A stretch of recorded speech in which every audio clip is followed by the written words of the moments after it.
Assalamualaikum warahmatullahi taala wabarakatuh. Saya Nadia Hassan. Terima kasih kerana menonton Nadia Channel untuk mendengar dan sudi untuk melapangkan masa anda untuk mendengar cerita seram saya. Bukan seram. Tentang pengalaman saya ketika berubat dan juga bukan hanya untuk menakut-nakutkan orang ataupun untuk suruh orang percaya tentang kurafat-kurafat ni, tetapi untuk mengambil iktibar dan juga pengajaran daripada apa yang saya nak sampaikan dan kenapa memerlukan perubatan sebegini. Kenapa ada setengah tempat-tempat buat macam tu. Jadi saya nak terangkan gini supaya tidak berlaku salah faham. Memang betul sihir manusia kita tak boleh berubat sekali, ada pengulangan. Tapi yelah macam kalau tempat lain tu terpulang lah, tempat lain kan macam mana kan. Tapi janganlah fikir kenapa tak baik-baik berubat tempat tu, berubat tempat ni. Kena faham satu, sebabnya kita hanya mampu mencuba, tetapi jangan, orang kata apa, jangan takutlah ataupun jangan berdiam. Sekiranya ada lagi, refer balik ataupun datang balik berubat tempat yang kamu berubat tu. Kalau mana yang berubat dengan saya adalah free of charge untuk setiap pengulangan. Tetapi kalau tempat lain, wallahualam bisawab, saya tak nak compare lah, terpulang. Dan juga saya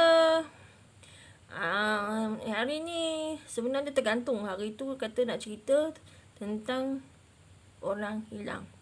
Macam mana cerita orang hilang? Asyik cerita tentang orang sakit, asyik cerita tentang yang sakit-sakit lah, yang sihir-sihir ni. Jadi kita tukar malam ni, iaitu cerita tentang orang hilang, di mana bapa kepada seseorang hilang.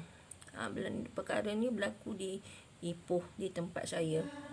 Okey, cerita ni berlaku pada sekitar tahun 2010 juga. Pada tahun 2010 ni memang banyak kes yang saya refer, yang banyak yang datang pada saya ni, yang berat-berat jugalah. Ada yang ringan-ringan, ada yang berat-berat. Jadi ini adalah kes bapa hilang. Okey, sama juga dia mengambil flyer saya dan juga refer terus. Kebetulan rumah dia dekat dengan rumah saya. Jadi dia refer pada saya untuk bertanya bagaimana kaedah untuk memulangi bapaknya ataupun menemukan bapaknya. Saya pun okeylah. Dia datang dalam sekitar pukul 8 malam. Waktu yang dia datang tu, bapak dia dah dalam, kalau tak silap saya, dalam 4 hari dah lah hilang. Okey, dia cerita begini, cerita mulanya. Pada pagi kejadian hari pertama tu, bapaknya naik motor pergi ke kebun di belah-belah Sungai Siput. Dengar cerita ni lah, Sungai Siput belah mana saya tak tahu. Dia macam ada dangai lah, kira dia ni macam ada dangai dan ada kebun dalam 1 ekar lah macam tu. Saya pun tak tahulah, tak tahu cerita lanjut dia. Tapi memang dia kata hutan tu boleh tembus jauh lah, dia kata kan, kalau lambat cari.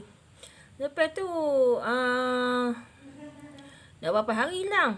Dia kata dah 4 hari. Polis, bomba semua dah bantu orang kampung, dah carilah semua. Okey, macam mana dia boleh hilang? Dia kata macam ni. Dia kata bapaknya pergi waktu maghrib. Bukan waktu maghrib. Bapaknya tak balik. Katanya nak balik maghrib. Hari pertama tu. Jadinya ingat tak ada apa-apa lah kononnya. Jadi tunggulah untuk hari kedua. Bila tunggu untuk hari kedua sampai malam, dia pun pelik lah, kenapa bapak dia tak balik. Sedangkan bapak dia kata gini-gini. Lepas tu telefon tak dapat, apa semua tak dapat. Jadi ambil keputusan untuk berhubung dengan pihak berwajib lah, polis. Jadi berhubung dengan pihak polis, dah mencari dah, explore mana kelibat bapak ni memang tak jumpa lah. Kemudian dah macam nak cari alternatif lah. Kebetulan kawan dia pernah berubat dengan saya, yang tapi bukan berubat yang saya hilang.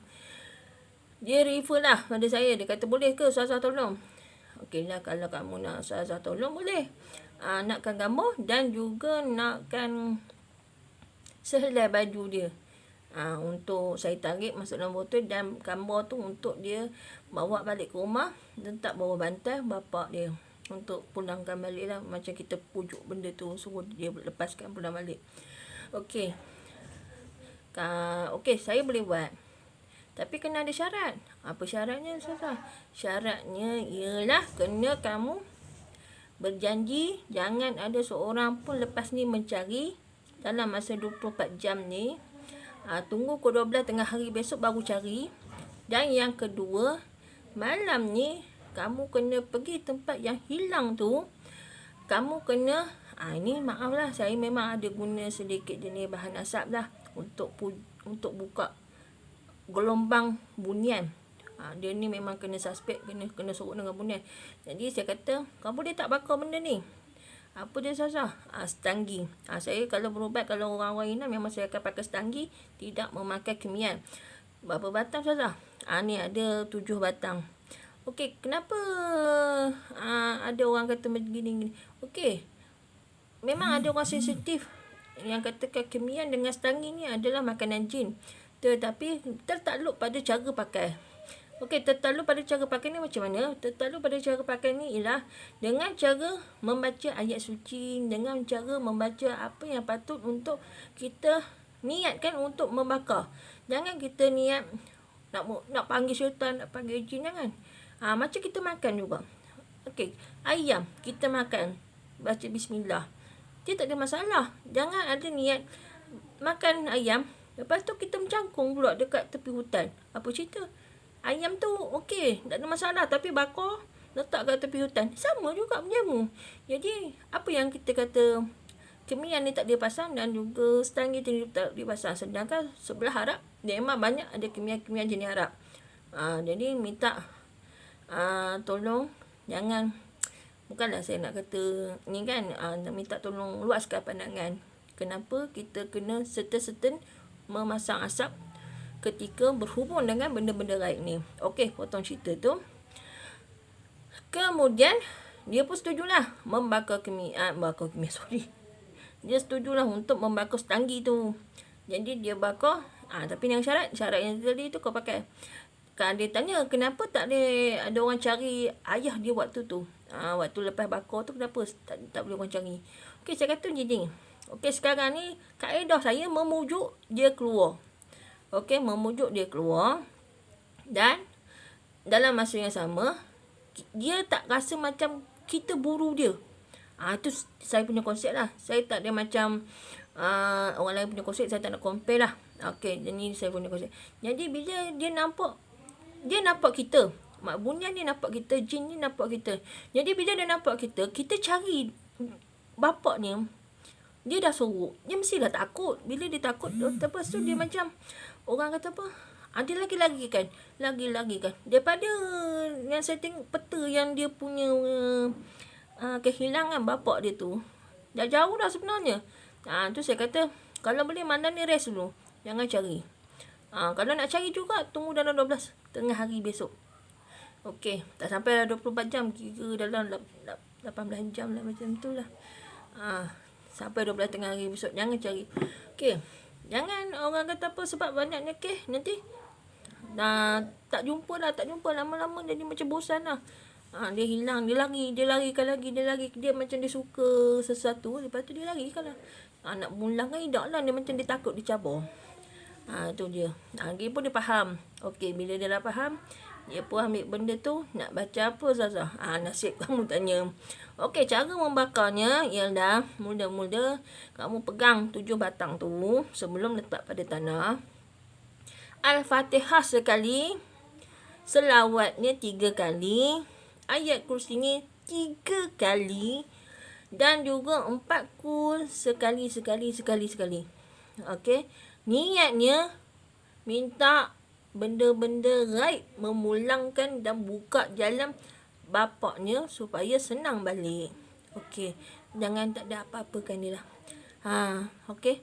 Kemudian dia dah buat tu, dia telefon saya, Ustazah, saya dah buat dah benda ni. Okey, segera kamu keluar, sebab kita tak nak ada gangguan di situ. Dan kemudian yang apa yang mengejutkan, alhamdulillah dalam pukul 4 petang tu dia jumpai bapak ni dalam yang kata loteng tu, bukan loteng, dalam yang macam kebun itu. Dia jumpai kat situ lah. Dekat dia ada satu rumah rehat kat situ. Bapak ni duduk di situ. Bila ditanya macam mana, dia kata dia susah tak nampak. Jalan balik tu dia tak nampak. Dia nak balik, dia nampak orang panggil dia tapi tak boleh. Jalan, dia duduk kat pondok tu, dia kata dia dah sampai kat pondok tu dalam sekitar pukul 3 petang. Jadi memang dia pulangkan balik lah, alhamdulillah. Dan bapak dia pun bawa balik motor tu, ceritalah macam mana Zazah sekarang ni macam mana. Okey, untuk kes orang hilang memang saya tak ada apa-apa lah ambil macam duit lah. Sebabnya saya tunggu pelepasan. Macam pelepasan tu macam sampai orang tu hilang datang ke rumah, baru saya kebaskan badan dia. Lepas tu barulah saya kata gini. Tapi kalau misalan, tapi saya ada pesan dengan siapa-siapa semualah. Kalau macam dah macam tu, bawa datang. Nanti ada benda yang tertinggal. Kebanyakan dia gitulah. Nanti takut ada yang patah balik semula ke tempat yang hilang tu. Itu dia. Tiba pada cerita ni, dia ceritanya kalau masuk hutan, bacalah apa yang patut untuk macam pendiri diri dan juga tanda pada tempat jalan masuk dan tanda pada tempat jalan kita boleh senang macam nak keluar. Supaya tidak ada gangguan-gangguan yang gaib. Dan kemudian berdoalah pada Allah untuk buka jalan seluas-luasnya dan minta kita jangan lalai. Sekiranya dalam hutan jumpa benda ni macam kita galik je, kita akan fokus pada benda tu. Cantiknya. Okey, dia akan hilang. Okey, sebenarnya ada 2 kes orang hilang ni, tapi saya simpan dululah. Saya cinta yang satu ni dulu. Yang kes satu lagi tu kat Mesin. Itu nanti kemudian kita cerita. Okey, buat masa sekarang ni, semana yang boleh tekan like, share and comment tentang butang loceng untuk sokongan. Dan juga terima kasih kerana sudah mendengar cerita ringkas saya tentang kehilangan bapa kandung. Jadi sekian itu. Assalamualaikum warahmatullahi taala wabarakatuh. Selamat malam.